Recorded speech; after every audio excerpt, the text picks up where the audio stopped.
I woke up to see that nothing had changed. I was still in the same room with no way out. I looked around and glanced up to see a vent that was tightly locked with screws. I searched around for a screwdriver, feeling the books for some secret button, checking under my bed and searching the desk. I found a toy box in the corner, under my bed.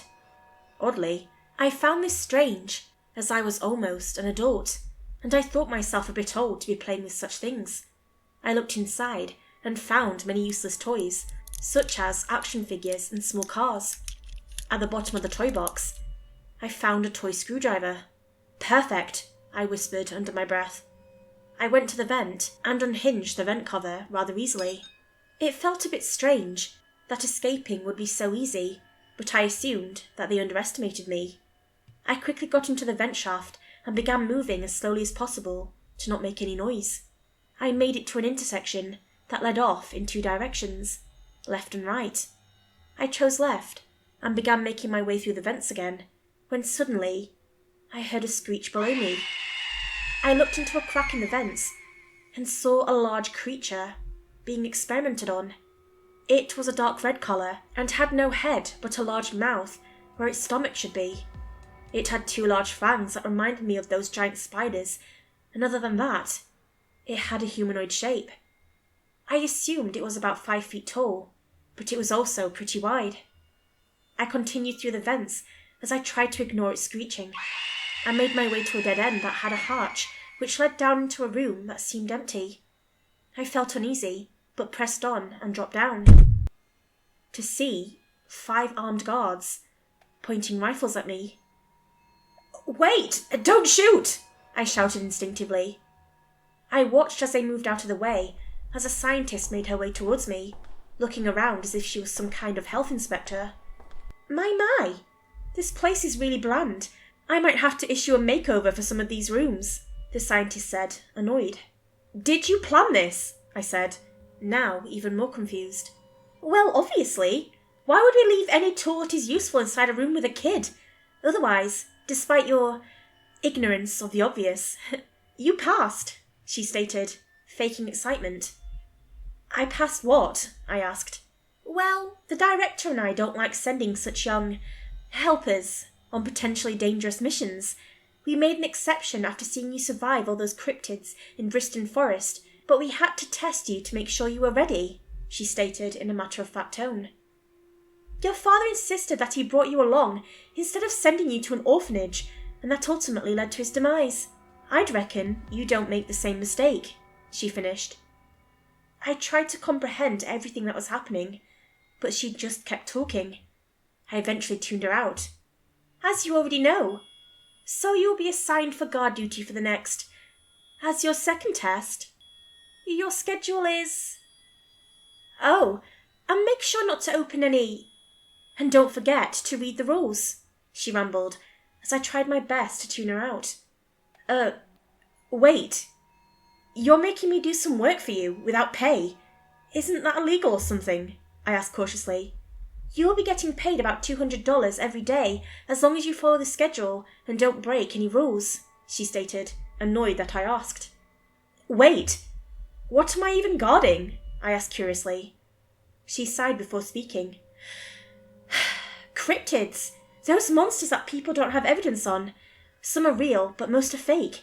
We have a facility that contains them and studies them, as well as patrolling any areas nearby to prevent any incidents," she finished, immediately regretting she told me so much.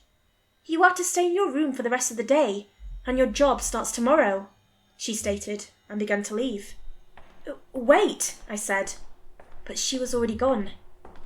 I was escorted by the guards to my room, or what I call my cell.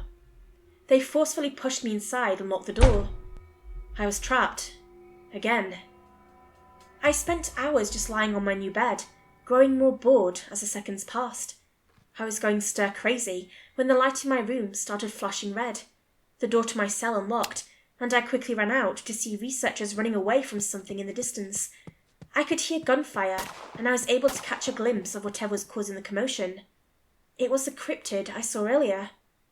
It immediately sensed me and started running towards my direction.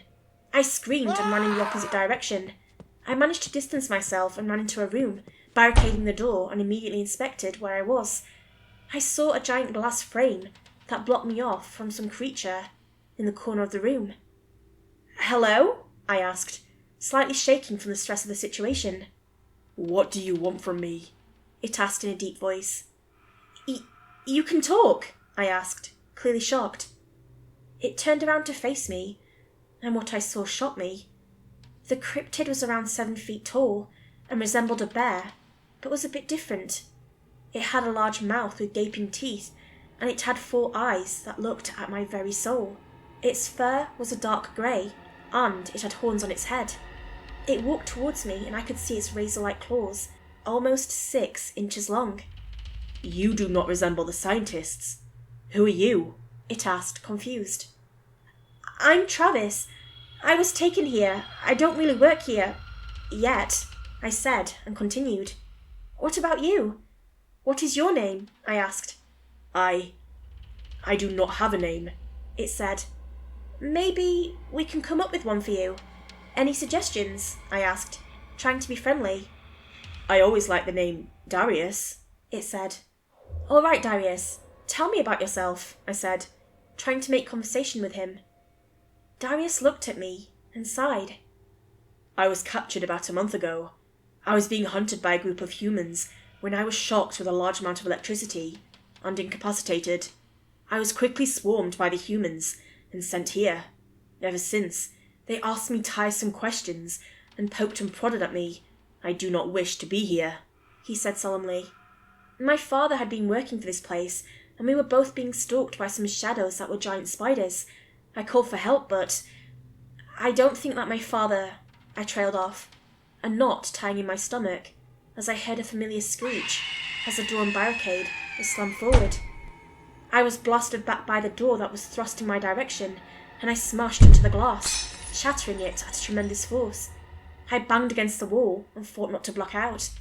Darius looked in shock at the sudden turn of events, but leapt to my defence. The cryptids launched themselves at each other, both of them sent barreling towards me. I crawled out of the way just in time to dodge being crushed as they clashed. Darius slammed his claw into the cryptid's chest as it shrieked in pain and used its mouth on its stomach to bite his arm. Darius howled in pain, but was able to maneuver himself and thrust his arm forward, slicing his claws through the cryptid's neck. It let out one last screech as it bled out and died. He pushed the now dead cryptid away from him and rushed to my aid. "Travis, are you—" He didn't get a chance to finish his sentence as a guard lunged at him from behind, stabbing a needle into his neck. He immediately started wobbling and fell to the ground, unconscious. I was barely awake as they grabbed me, Darius, and the dead cryptid, and led us out of the room. "Don't hurt Darius," I tried to say, but it came out as a hoarse whisper that nobody heard. I blacked out shortly after. I woke up back in my cell, bandages wrapped around my head, and the door was locked again. I searched for the toy box in a desperate attempt to leave, but there was nothing useful inside. I tried everything to leave the cell, but they probably won't let me out until tomorrow.